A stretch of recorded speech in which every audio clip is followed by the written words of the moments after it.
કેમ છો? Good morning મારા વાલા મિત્રો. આજે 24/7/2024 અને બુધવારનો દિવસ. આજે બુધવારે બજાર ગઈકાલની જે અસર છે બજેટની, એની અસર હવે ધીમે ધીમે પચાવતું જશે. ગઈકાલે મિત્રો તમે બધાએ જોયું કે મેં તમને કહ્યું હતું કે બજારમાં જબરદસ્ત ઉથલ પાથલ જોવા મળશે. નીચે ફેંકશે પાછું ઉપર લેશે, નીચે ફેંકશે ઉપર લેશે, અને ગઈકાલે આ વસ્તુ બની. ગઈકાલે આપણે બધાએ જોયું કે નિફ્ટી એકદમ તૂટી ગઈ 250-300 પોઈન્ટ બજાર, અને પછી પાછું ધડાધડ રિકવર થઈ અને પાછી પોઝિટિવ થઈ ગઈ નિફ્ટી. વિચાર કરો મિત્રો કે બજાર ધીમે ધીમે, કારણ કે એલટીસીજી અને એસટીસીજી આ બંને long term capital gain tax અને short term capital gain tax બંનેમાં થોડા વધારા કર્યા છે. એટલે બજાર માટે નેગેટિવ હતું, એટલે બજારે તરત જ એના ઉપર રિએક્ટ કર્યું. આ મેં તમને પહેલા પણ કહ્યું હતું કે બજાર એ એક સેન્સિટિવ હોય છે, સેન્સિટિવિટી હોય એના અંદર. સહેજ પણ કંઈ પણ વસ્તુ એવી બને કે તરત જ બજાર એને રિએક્ટ કરવા માંડે, એટલે તરત જ બજારે એના ઉપર રિએક્ટ કર્યું. અને તમે જોયું હશે કે મિડ કેપ પણ લગભગ 5-6% તૂટી ગયેલો, મિડ કેપ ઇન્ડેક્સ. અને એમાં તો પીએસયુ સેક્ટરના જે શેર્સ છે એ તો બધા નીચેની સર્કિટો બધા માર્યા હતા, પછી ધીમે બધા ખોલતા ઉપર દોડવા માંડ્યા, અને માઇનોર 2-5% ઘટાડા સાથે બંધ આવ્યા. એટલે મિત્રો બજાર ધીમે હવે આના જે બજેટનું જે એનું વિસ્મરણ છે એને, આમ લોંગ ટર્મ માટે બજેટ સારું જ છે, નો ડાઉટ. કારણ કે એમણે જે પણ આપ્યું છે એ ખૂબ સારું આપ્યું છે. પરંતુ એમણે બિહાર અને આંધ્રપ્રદેશને સાચવવામાં કરદાતાઓને થોડા નારાજ કર્યા, બીજું કંઈ નથી.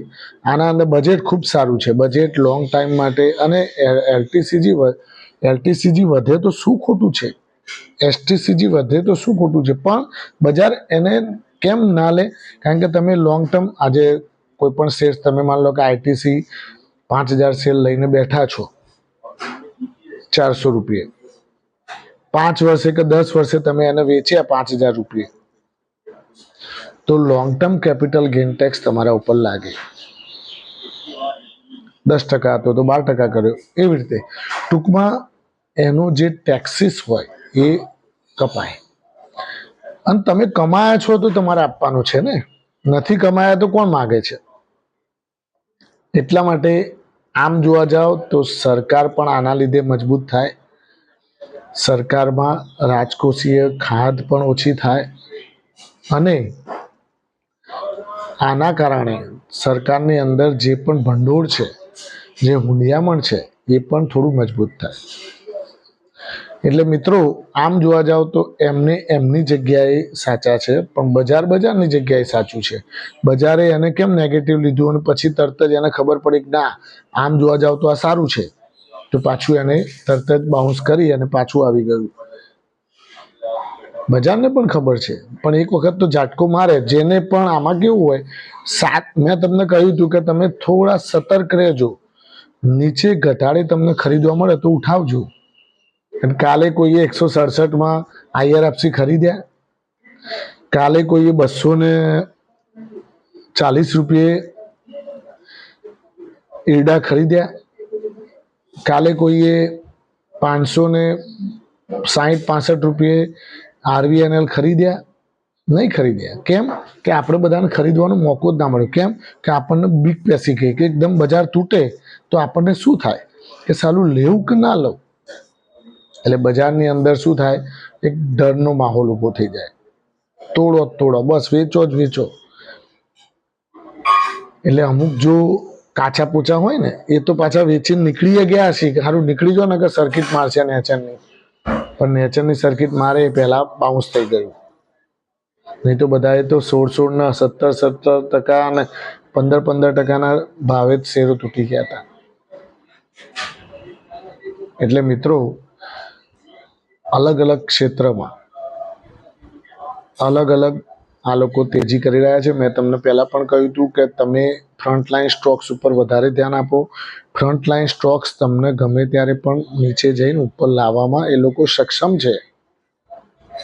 આઈટીસી અને હિન્દુસ્તાન યુનિલિવર, હું તમને આજથી 2 મહિનાથી કહું છું કે આ બંને શેર્સ તમે વોચલિસ્ટમાં રાખી અને ઘટાડે ખરીદારી કરો. 422 રૂપિયાથી હું કહું છું, કહેતો હતો કે ભાઈ તમે આઈટીસી ઉપર ધ્યાન રાખજો. અને આઈટીસી તમે જુઓ કેટલો સુંદર શેર છે. કાલે 490 રૂપિયા જઈ આવ્યો. એટલે મિત્રો, ધીમે ધીમે વધે એ વધારે સારું, એ આપણને પચે પણ વધારે. અને જે ફટાફટ વધે એ ફટાફટ ઉતરી પણ જતા હોય છે. એ બહુ ધ્યાન રાખવાનું. જે ધીમે ધીમે વધે એ તમારે લોંગ ટાઈમ માટે સારું. એકદમ તમારી મૂડી વધી જાય અને તો એકદમ ઘટી પણ જાય. એટલે પોર્ટફોલિયોમાં પણ આ જ વસ્તુ બને કે એકદમ વધી ગયો હોય તો એકદમ ઝાટકાભેર ઘટી પણ જાય. એટલે મિત્રો, આપણે આપણા પોર્ટફોલિયોને ધીમે ધીમે વધે સારા શેર્સ, ફંડામેન્ટલી સ્ટ્રોંગ સ્ટોક્સ ઉપર હું એક વિડીયો બનાવવાનો છું. એ સ્પેશિયલ ટાઈમ કાઢીને મારે વિડીયો બનાવવો પડશે અને એ વિડીયો હું તમને સામે રજૂ કરીશ કે કેવી રીતે તમે એને ચેકઆઉટ કરી શકો છો. ફંડામેન્ટલ ચેક કર્યા વગર કોઈ પણ કંપનીમાં ઇન્વેસ્ટમેન્ટ કરવું એ જોખમોને આધીન છે. કોઈ પણ સેબી પણ તમને વારે ઘડીએ કહે છે કે investment is subject to market risk. એટલે એ કેમ કહે છે કે તમે ભાઈ રોકાણ કરો છો તો તમે આ એક જોખમ છે. એટલે આપણે એ જોખમને વોરીએ છીએ. આપણે શું કરીએ છીએ? જોખમને વોરીએ છીએ કે ભાઈ અમારે જોખમ લેવું છે અને આપણે પછી ઇન્વેસ્ટમેન્ટ કરતા હોઈએ છીએ. એ તો આપણને ખુલ્લે આમ કહે છે કે ભાઈ આ એક કોઈ પણ આઈપીઓ તમે ભરો તો એ તમને નીચે ડિસ્ક્રિપ્શનમાં લખેલું હોય છે. એટલે તમે મિત્રો આ બધી વસ્તુ ઉપર ખાસ ધ્યાન રાખો. અચ્છા, બીજી વસ્તુ કે ફંડામેન્ટલી સ્ટ્રોંગમાં ફર્સ્ટ તમારે શું છે કે જે ફ્રન્ટલાઇન સ્ટોક્સ જેમાં સેન્સેક્સ 30માં જે શેર્સ આવે છે એમાંથી સિલેક્ટ કરવાનું. એમાંથી સિલેક્ટ કરશો એટલે તમારે શું છે કે એ બધી કંપનીઓના profits, gross margin, NPA, EBITDA margin, EPS, PE ratio, આ બધું ચેક કરવાનું. પછી પ્રાઇસ ટુ અર્નિંગ રેશિયો તો આવી ગયો. પછી એક બીજી વસ્તુ શું ચેક કરવાની હતી? યસ, એના અંદર એનું જે માર્જિન છે એ ગ્રેજ્યુઅલી વધતું જાય છે કે ઘટતું જાય છે એ પણ ખાસ જોવાનું. પ્રોફિટનું માર્જિન બી જોવાનું. કારણ કે પ્રોફિટ થતું હોય પણ પ્રોફિટમાં માર્જિન જ ઘટતું જતું હોય તો આગળ જતાં કંપનીને થોડું પ્રોબ્લેમ્સ આવે. કારણ કે કોમ્પિટિશન વધે તો માર્જિન ઘટી જાય. એટલા માટે એ ખાસ જોવાનું. એટલે આ બધું ચેક કરવાનું અને પછી જ આપણે રોકાણ કરવાનું મિત્રો. બીજી વસ્તુ કે તમે તમારા પોર્ટફોલિયોને ઇવેલ્યુએટ કરતા રહો અને તમારા પોર્ટફોલિયોમાં જોતા રહો કે ભાઈ કયા તમારે હંમેશા ફ્રન્ટલાઇન સ્ટોક્સમાં તમારે વધારે મૂડીને રાખવી અને પેલા બધામાં થોડી ઓછી રાખવી કમ્પેર ટુ. તો તમારે શું છે કે એમાં તમારો પોર્ટફોલિયો સેવ રહે. અને મેં ગઈકાલે પણ કહ્યું હતું કે તમે 18 વર્ષથી 23 વર્ષના 25 વર્ષના બાળકો છે એ લોકોએ જે એફએનડો અને જે પુટ કોલ ઓપ્શનમાં જે ટ્રેડ કરતા હોય તો મહેરબાની કરીને એને ટાળજો. કારણ કે એ તમારા પોર્ટફોલિયોમાંથી જે પણ શેર્સ છે એને બધાને ખાઈ જશે અને તમારી મૂડીનું ધોવાણ થઈ જશે.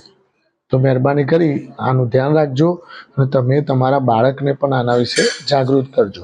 Thank you very much. ખૂબ ખૂબ આભાર. આજનો દિવસ તમારા માટે ખૂબ સારો રહે. નેક્સ્ટ ટુ બજેટનો ફર્સ્ટ ડે છે એટલે આપણા માટે સારા જે બજેટને લગતા શેરો જે બજેટમાં જે જાહેરાત થઈ છે એની અસર હવે આજથી જોવા મળશે. Thank you very much. ખૂબ ખૂબ આભાર. પ્રોફિટેબલ રહે દિવસ એવી આપણી ચેનલ વતી મુહિમ. Thank you.